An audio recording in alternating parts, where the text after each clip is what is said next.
हो सकता है कि आगे कांग्रेस का एक और बड़ा विभाजन हो. They should all together boycott elections until this situation is rectified. You see, there is absolutely no point in going on contesting an election which you know that it is going to be manipulated, rigged, and vote chori happening, etc., by contesting an election. Political parties are only legitimizing. வணக்கம். 20ஆம் தேதி வரை பீகாரில் இருக்கக்கூடிய காந்தி மைதானத்தில் யாருமே போகக்கூடாதா? ஒரு மிகப்பெரிய திருவிழா போன்ற கொண்டாட்டத்திற்காக தயார் செய்து கொண்டிருக்கிறார்கள். பீகாரில் பிஜேபியின் ஆட்சி. ஆனால் பிஜேபியின் ஆட்சி பீகார் மக்களுக்காக அல்ல பீகார் அரசியல்வாதிகளாக இயக்கப்படாது. ரிமோட் கண்ட்ரோல் அரசாங்கம். ரிமோட் எங்க? டெல்லியில் இருக்க போகிறது. யார் கையில்? குஜராத் லாபி கையில். குஜராத் லாபியின் மூத்த தலைவர் யார்? நரேந்திர மோடி அவர்களுடைய ஒரு வீடியோவை போட்டு காட்டியிருந்தோம். और कांग्रेस का पूरा एजेंडा अब इसी पर चलता है और इसलिए अब कांग्रेस के भीतर भी एक अलग धड़ा पैदा हो रहा है जो इस नेगेटिव पॉलिटिक्स से असहज है. ये जो कांग्रेस के नामदार हैं, ये जिस रास्ते पर कांग्रेस को लेकर चल रहे हैं, इसके प्रति घोर निराशा, घोर नाराजगी अंदर ही अंदर पनप रही है. और मुझे तो आशंका है, हो सकता है कि आगे कांग्रेस का एक और बड़ा विभाजन हो. இது எச்சரிக்கை கிடையாது, இது ஒரு மிரட்டல். ராகுல் காந்தி எங்களுக்கு எதிராக பேசினால் ராகுல் காந்தியுடைய அரசியல் வாழ்க்கைக்கு ஒரு முற்றுப்புள்ளியை வைத்து விடுவோம். ராகுல் காந்தி எந்த காங்கிரசின் அடையாளத்தில் நிற்கிறாரோ அந்த அடையாளத்தையே பறித்து விடுவோம். ராகுல் காந்தியின் காங்கிரஸை இரண்டாக உடைக்கக்கூடிய அனைத்து சதியுமே நாங்கள் பார்க்க தொடங்கிவிட்டோம். காங்கிரஸ் இரண்டாக உடைந்து போகும். நரேந்திர மோடியின் இந்த பேச்சிற்கு பின்னாடி இருக்கக்கூடிய அர்த்தத்தை நீங்கள் புரிந்து கொள்ள வேண்டும். இது முதல் முறை அல்ல. இது போன்ற எக்ஸ்பெரிமெண்ட்டை நாங்கள் ஏற்கனவே செய்திருக்கிறோம். அது மகாராஷ்டிராவாக இருக்கட்டும். மகாராஷ்டிராவில் இருக்கக்கூடிய இரண்டு மிகப்பெரிய கட்சிகள் சிவசேனா மற்றும் என்சிபி. சரத்பவார் கையில் இருக்கக்கூடிய என்சிபியை உடைத்து அஜித் பவாரை வைத்து, எந்த அஜித் பவார்? அதே அஜித் பவார் சக்கி பீசிங் பீசிங் பீசிங் என்று நீங்கள் கூறினீர்களோ, ஏராளமான வழக்குகளை நீங்கள் போட்டீர்களோ, அதே அஜித் பவார் என்சிபியை உடைத்தார். என்சிபியுடைய சின்னம் அஜித் பவார் கையில் போனது, கட்சி அஜித் பவார் கையில் போனது. இன்னைக்கு அஜித் பவார் மகாராஷ்டிராவின் டெபுட்டி சீஃப் மினிஸ்டர். அவர் மீது இருந்த அனைத்து வழக்குகளுமே ஜீரோவானது. இன்னொரு பக்கம் சிவசேனா, உத்தவ் டாக்கரேவுடைய தகப்பனார் பாலாசாஹப் டாக்கரே உருவாக்கிய அந்த கட்சி, அவருடைய கட்சியை உடைத்து, கட்சி சின்னத்தையும் உடைத்து, அந்த கட்சியிலிருந்து வெளிவந்த ஒரு நபர் ஷிண்டே, அவரை சீஃப் மினிஸ்டராக ஆக்கினீர்கள். இப்போ அதே மகாராஷ்டிராவின் டெபுட்டி சீஃப் மினிஸ்டர். எப்படி சாத்தியம்? அனைத்திற்குமே பணம் தேவையில்லையா?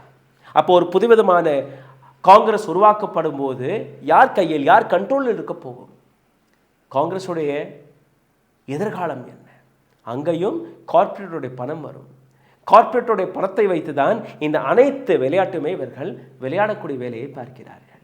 அப்போ இந்த எச்சரிக்கை ராகுல் காந்திக்கு மட்டுமல்ல, இந்த எச்சரிக்கை டிஎம்கே, எம்கே ஸ்டாலின், இந்த எச்சரிக்கை ஆம் ஆத்மி கட்சி கேஜ்ரிவாலை சிறையில் அடைத்தார்கள்.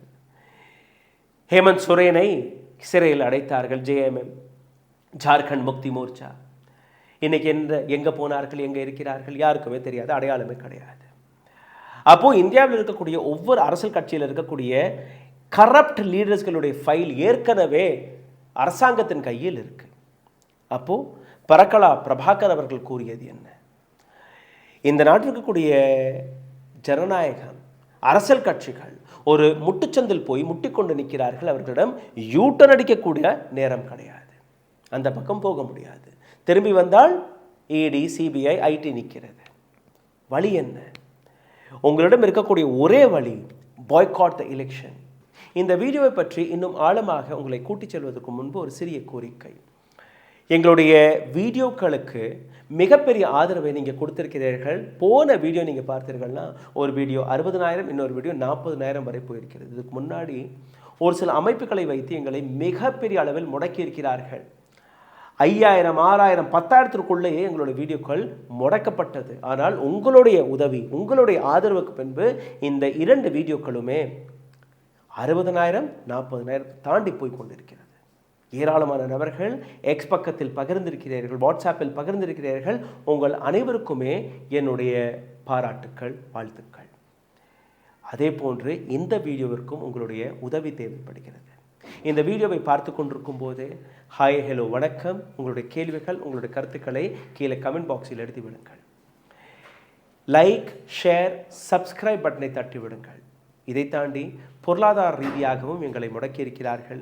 இதிலிருந்து மீட்டெடுப்பதற்காக அருகே எழுதி இருக்கக்கூடிய QR கோடை ஸ்கேன் செய்து உங்களுடைய ஆதரவுகளை தெரிவிக்கலாம்.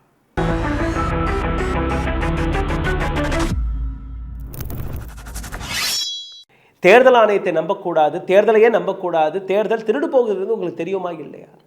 ஓட்சோரி நடப்பதை தெளிவாக நீங்கள் புரிந்து கொண்டதுக்கு பின்பு கூட இந்த நாட்டுக்கு இருக்கக்கூடிய அரசியல் கட்சி தலைவர்கள் இன்னும் நம்புவது வேஸ்ட். எம்பிக்கள் போய் கூட்டமாக ராஜினாமா கொடுக்கக்கூடிய வேலையை பாருங்கள், ரோட்டில் இறங்கி போராடுங்கள். இது பரக்கலா பிரபாகர் அவர் கொடுத்த ஒரு சஜஷன். அந்த வீடியோவை நீங்கள் பாருங்கள். Opposition should quit the Lok Sabha. Okay. One. Two, they should all together boycott elections until this situation is rectified. Now, Okay. Now, why do I say this? Why? No, one minute, Neil. 1 minute, Neil. Yes. Why do I say this? Why do I say this? Why do I say this? You see, there is absolutely no point in going on contesting an election where which you know that it is going to be manipulated, rigged, and vote chori happening, etc. By contesting an election, political parties are only legitimizing a vote theft, and a government or governments, state governments and the union governments established as a result of vote chori are being legitimized. Now, withhold that legitimacy. பரக்கலா Prabhakar அவர்கள் கூறியது சரியா தவறா என்கிற debate வேற. ஆனால் நாட்டில் இருக்கக்கூடிய அரசியல் கட்சி தலைவர்கள் அவர்களுக்கு இந்த தைரியம் இருக்கா என்று நீங்கள் பார்க்க வேண்டும்.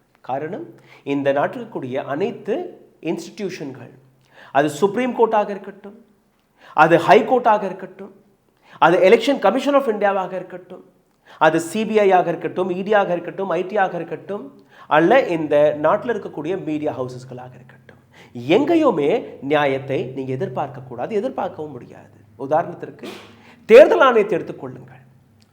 இந்த தேர்தல் தொடங்க சற்று ஒரு சில நாட்களுக்கு முன்பு செப்டம்பர் மாதம் நீங்கள் பார்த்தீர்கள்னா நரேந்திர மோடி அரசாங்கம், நிதிஷ்குமார் அரசாங்கம் கேபினெட்டில் ஒரு புதிய திட்டத்தை அறிவிக்கிறார்கள். 1,10,00,000 பெண்களுக்கு 10,000 ரூபாயை கொடுக்க போவதாக. ஆகஸ்ட் 29ஆம் தேதி கேபினெட்டில் இந்த புதிய திட்டத்தை அப்ரூவ் செய்கிறார்கள். செப்டம்பர் 26ஆம் தேதி ஒஃபிஷியலாக நரேந்திர மோடியின் தலைமையில் 21 லட்சம் பெண்களுடைய அக்கவுண்டிற்கு 10,000 ரூபாய் பணம் போடப்படுகிறது. அதாவது பீகார் எலெக்ஷன் திருடப்படவில்லை, பீகார் எலெக்ஷன் விலை கொடுத்து வாங்கப்பட்டது. இந்த பணம் எங்கிருந்து வந்தது? இந்த பணம் வேர்ல்ட் பேங்க் வழியாக பீகாரின் டெவலப்மெண்ட்டிற்காக, புதிய ப்ராஜெக்ட்ஸ்களுக்காக கடனாக வந்த பணம். அந்த பணத்தை எலெக்ஷனுக்காக டீவியேட் செய்த நபர்கள் யார்? நரேந்திர மோடியின் அரசாங்கம். அப்போ இந்த பணத்தை திருப்பி கொடுக்கக்கூடிய நபர்கள் யார்? இந்த நாட்டு மக்கள். பீகார் 6 லட்சம் கோடி ரூபாய் கடனில் இருக்கக்கூடிய ஒரு மாநிலம். இந்த மாநிலத்தின் மீது இருக்கக்கூடிய கடனை இவர்களால் எப்பவுமே கட்ட முடியாது. அதனால் இந்த அனைத்து பணத்தையுமே யார் கொடுக்க போறார்கள்? மக்களாகிய நீங்களும் நானும். அப்போ பீகார்ல பிஜேபிக்கு கிடைத்த வெற்றிக்கு பின்னாடி யாருடைய பணம் செலவானது? உங்களுடைய பணம் செலவாகி இருக்கிறது.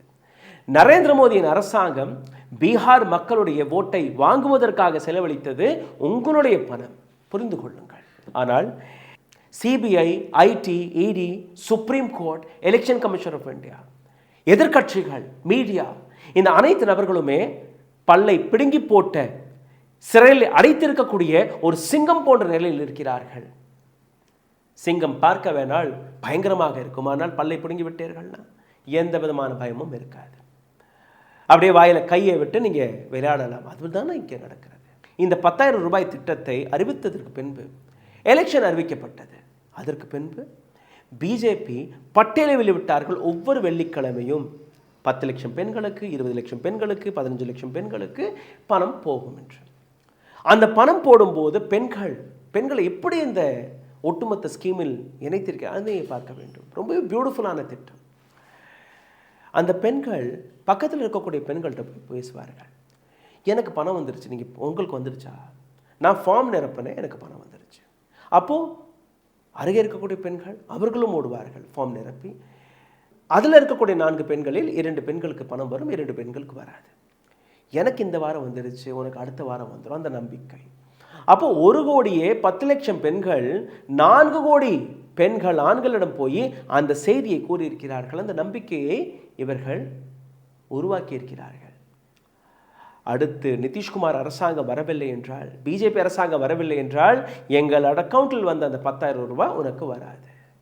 அப்போ எந்த விதமான சதிவேலை என்று நீங்க பாருங்கள். தேர்தல் ஆணையம் அமைதியாக வேடிக்கை மற்றும் தான் பார்த்தது. தேர்தல் ஆணையத்தோட வேலை என்ன? ஒரு சமமான பிளாட்ஃபார்மை உருவாக்கி கொடுப்பது அனைத்து அரசியல் கட்சிகளுக்குமே. தேர்தல் ஆணையத்தோடைய வேலை என்ன? தேர்தல் ஆணையத்தோடைய இன்னைக்கு இருக்கக்கூடிய தேர்தல் ஆணையத்தோடைய வேலை வேடிக்கை பார்ப்பது மட்டும்தான். இவர்கள் தேர்தல் தேதியை அறிவிக்கிறார்கள், இவர்கள் பாராமிலிட்டரி ஃபோர்ஸை அனுப்புகிறார்கள். அதற்கு பின்பு எதுவுமே கிடையாது.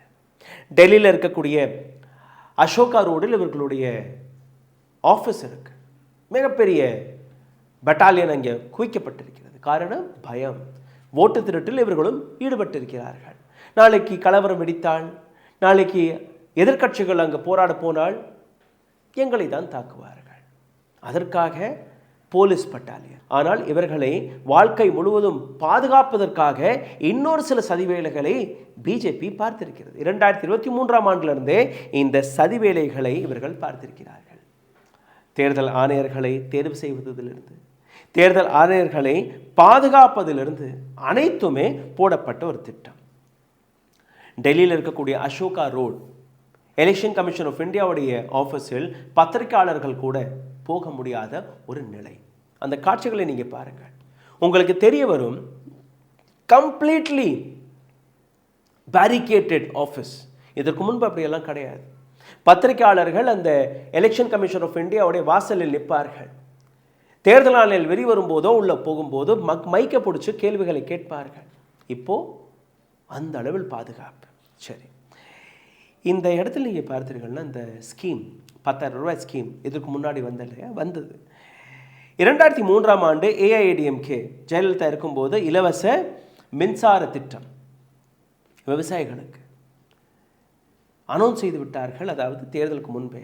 ஆனால் தேர்தல் அறிவிக்கப்பட்டதுக்கு பின்பு தேர்தல் ஆணையம் அதை தடை போட்டது. செப்டம்பர் 15ஆம் தேதி 2006ஆம் ஆண்டிலிருந்து டிஎம்கே அரசாங்கம் கலர் டிவிகளை கொடுத்து வந்தது. 2011ஆம் ஆண்டு தேர்தல் அறிவிக்கப்பட்ட உடனேயே, அதாவது 2006ஆம் ஆண்டு வெளிவிட்ட திட்டம் 2011ஆம் ஆண்டு அப்போவும் அந்த கலர் டிவிகள் கொடுக்கப்பட்டு கொண்டிருந்த அந்த தருணத்தில் அந்த சிஸ்டத்தை, அந்த ஸ்கீமை தடுத்து நிறுத்துங்கள் என்று கூறிய அதே எலெக்ஷன் கமிஷன் இங்கே 10 நாட்களுக்கு முன்பு நீங்கள் இந்த திட்டத்தை அறிவித்திருக்கிறீர்கள். அடுத்த 10 நாட்களில் தேர்தலை அறிவித்து விட்டீர்கள். அந்த திட்டத்தை எதற்காக நீங்கள் தடுத்து நிறுத்தவில்லை? அப்போ யாருக்காக நீங்கள் வேலை பார்த்திருக்கிறீர்கள்? இந்த விஷயத்தை இன்னொரு ஆங்கிளில் நீங்கள் பார்க்க வேண்டும். ஹரியானா, மகாராஷ்டிரா, கர்நாடகா மிகப்பெரிய 3 உதாரணங்கள். இந்த 3 மாநிலங்களை பற்றியும் ராகுல் காந்தியோட பிரஸ் மீட்டை நீங்கள் பார்த்திருப்பீர்கள். தெளிவாக ஆதாரபூர்வமாக வெளிவந்த அந்த அலிகேஷன். இங்கே பிஜேபியை நீங்கள் கேள்வி கேட்க தேவையில்லை. ராகுல் காந்தியோட பிரஸ் மீட்டை விட்டு விடுங்கள். நீங்கள் நேரடியாக என்னுடைய கேள்விகள் தேர்தல் ஆணையத்தை பார்த்து, தேர்தல் ஆணையம் இந்த கேள்விகளுக்கான விளக்கத்தை கொடுக்க வேண்டுமா கொடுக்கக்கூடாது? எப்படி ஒரு திட்டத்தை இந்த அளவில் நீங்கள் திணித்திருக்கிறீர்கள், கண்டும் கண்டுகொள்ளாமல் இருந்திருக்கிறீர்கள். ஒரு அரசியல் கட்சி மக்களுடைய பணத்தை வைத்து ஓட்டை வாங்கக்கூடிய வேலையை பார்க்கிறார்கள். நீங்கள் என்ன செய்தீர்கள்? இது மட்டுமல்ல, பீகார் எந்த அளவில் திருடப்பட்டது அதற்கான பட்டியலை உங்களுக்கு முன்பு நான் எடுத்து காட்டுகிறேன். 202 தொகுதிகள், 202 சீட் எங்கெல்லாம் என்டிஏ கூட்டணி வெற்றி பெற்றதோ அந்த அனைத்து இடங்களுக்கான இந்த சீட்டை ஒரு முறை பார்த்து விடுங்கள். எங்கெல்லாம் இவர்கள் வெற்றி பெற்றிருக்கிறார்களோ அந்த அனைத்து இடங்களிலுமே ஓட் டெலீஷன் நடந்திருக்கிறது.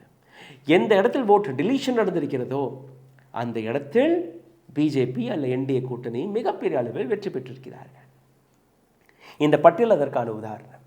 2வது, பின்டூ என்கிற ஒரு நபர். இந்த நபரை பற்றின எம்எம்எஸ் வைரலானது இந்த தேர்தலும் போது. மிஸ்டர் அமித்ஷா இதே எம்எம்எஸ் பின்டூ அவர்களுக்கு பிரச்சாரம் செய்தார். இந்த நபரை நீங்கள் பார்த்தீர்கள்னா 1.5 லட்சம் வாக்கு வித்தியாசத்தில் வெற்றி பெற்றிருக்கிறார். அந்த எம்எம்எஸ்ஐ என்னால் காட்டலாம் முடியாது, பிளர் போட்டு ஒரு சில ஃபோட்டோக்களை மட்டும் தான் காட்டுகிறேன். இது போன்ற நபர்களுக்கு வெற்றி கிடைத்திருக்கிறது பீகாரில். இதை உங்களால் நம்ப முடிகிறதா? Rule number 93, conduct of election rule 1961க்கு கீழே வரக்கூடிய இந்த ரூலை திருட்டுத்தனமாக யாருக்குமே தெரியாமல் நரேந்திர மோடியின் அரசாங்கம் மாற்றியது. அதற்கு பின்பு என்ன, இந்த ரூல் என்ன, அனைத்தையும் நீங்கள் பாருங்கள். இதற்கு முன்பு நீங்கள் பார்த்தீர்கள்னா மக்கள் சிசிடிவி, டிஜிட்டல் டாக்குமெண்ட்ஸ், மற்ற பேப்பர் ஒர்க் ஆஃப் எலெக்ஷன் அனைத்தையுமே பார்க்க முடியும். ஆனால் இந்த சட்டத்தை கொண்டு வந்ததற்கு பின்பு இதற்கு மேல் சிசிடிவி ஃபுட்டேஜை நாங்கள் காட்ட மாட்டோம், தேர்தலை பற்றின எந்த விதமான தகவலையும் நாங்கள் கொடுக்க மாட்டோம். டிசம்பர் 21ஆம் தேதி 2024ஆம் ஆண்டு ministry of law and justice இந்த சட்டத்தை ராஜ்யசபாவில் கொண்டு வருகிறது. Conduct of election second amendment rule number 93/2 of 1961 framework இதை மாற்றுகிறோம். இதில் என்ன மாற்றம்?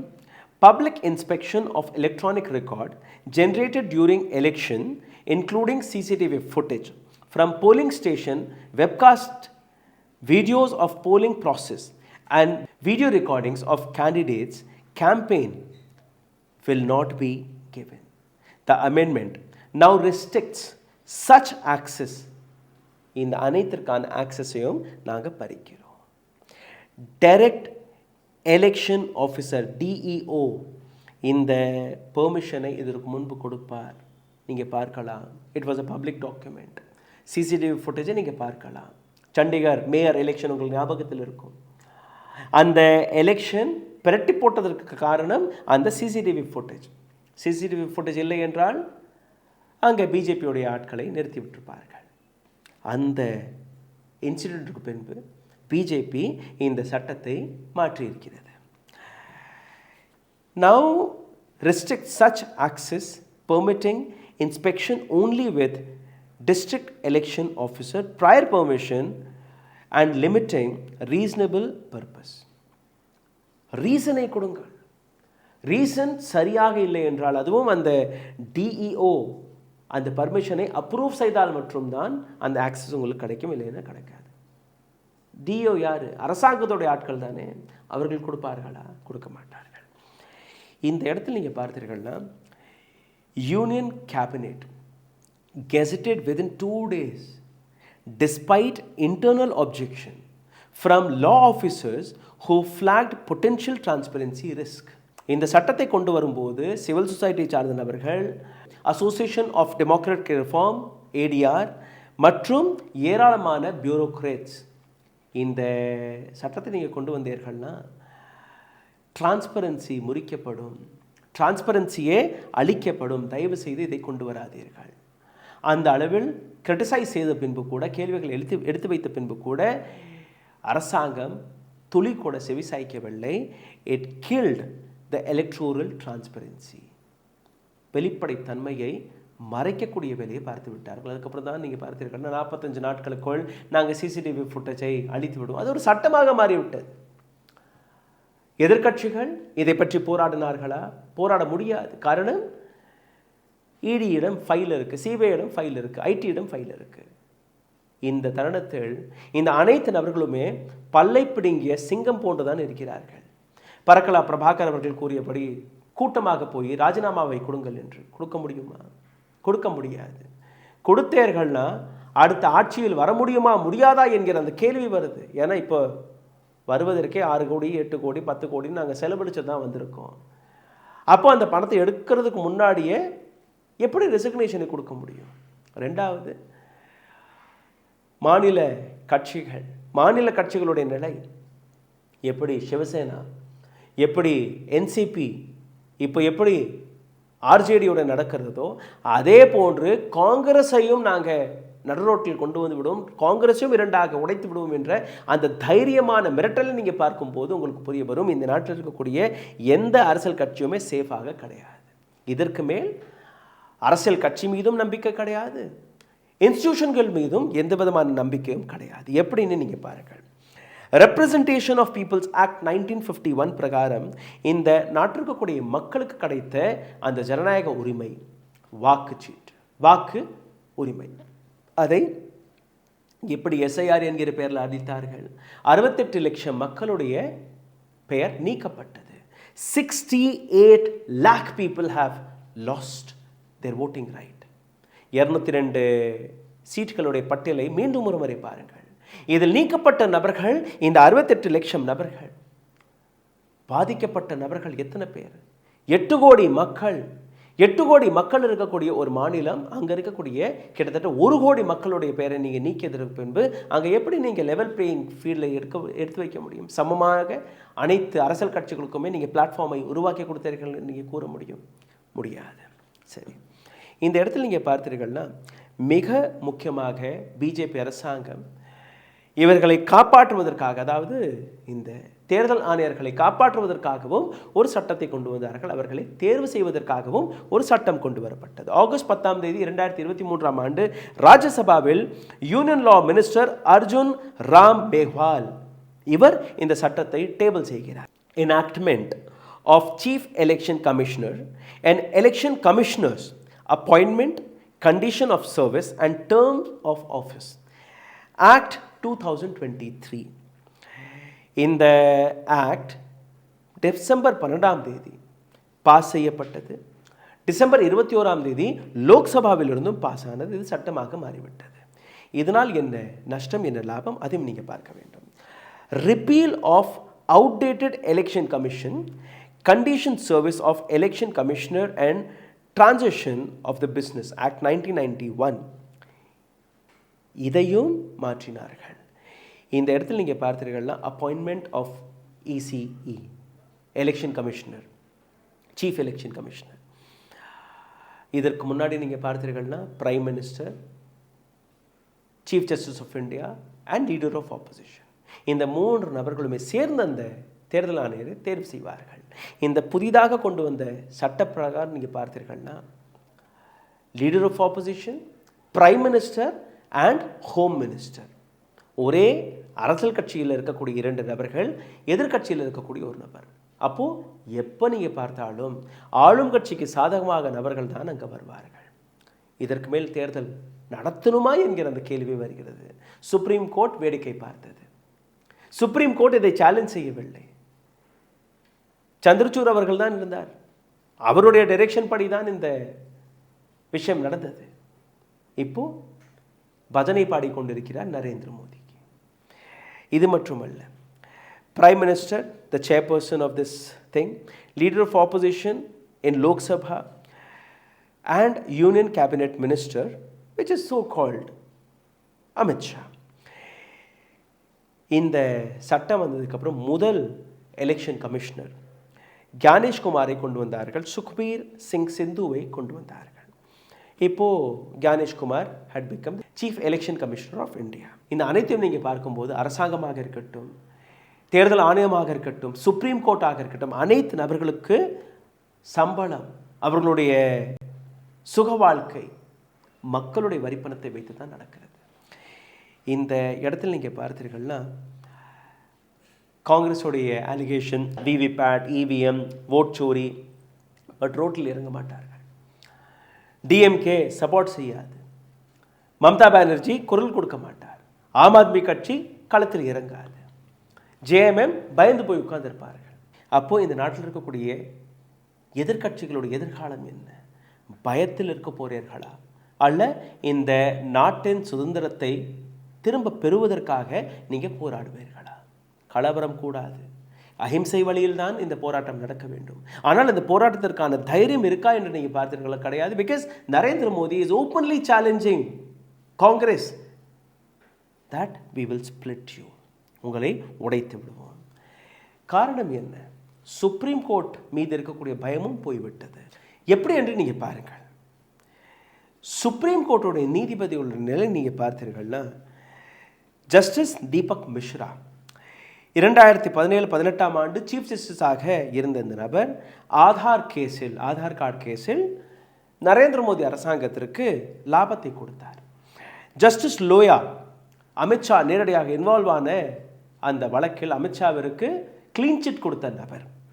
Ranjan Gogoi chief justice of India between 2018 and 19.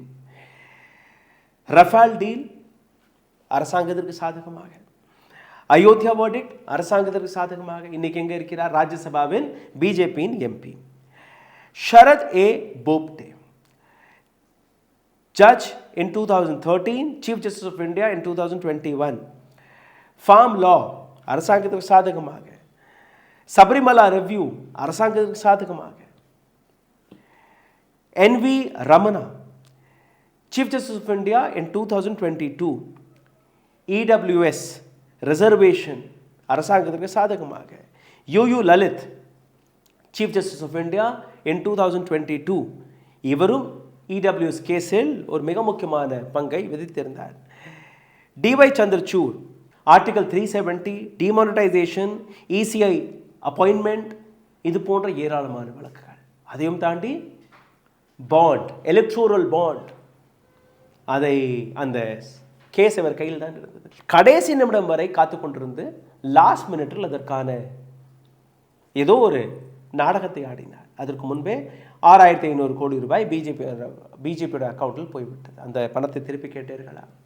அந்த பணத்தை ரிசர்வ் பேங்க் ஆஃப் இந்தியாவிடம் கொடுக்க சொல்லி நீங்கள் சொன்னீர்களா? கிடையாது. ஏன்னா அதில் கூட்டுக்களவாணியாக இருக்கக்கூடிய அனைத்து நபர்கள், அதில் காங்கிரஸும் இருந்தது, அதில் மம்தா பானர்ஜியின் டிஎம்சியும் இருந்தது, ஆம் ஆத்மி பார்ட்டியும் இருந்தது, டிஎம்கேவும் இருந்தது.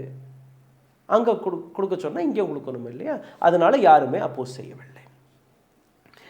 நவ் யூ சி பிஆர் கவை, யாரோ ஒரு நபர் இந்த நாட்டு சீஃப் ஜஸ்டிஸ் ஆஃப் இந்தியா மீது செருப்பால் அடிச்சுட்டு போயிடுறான்.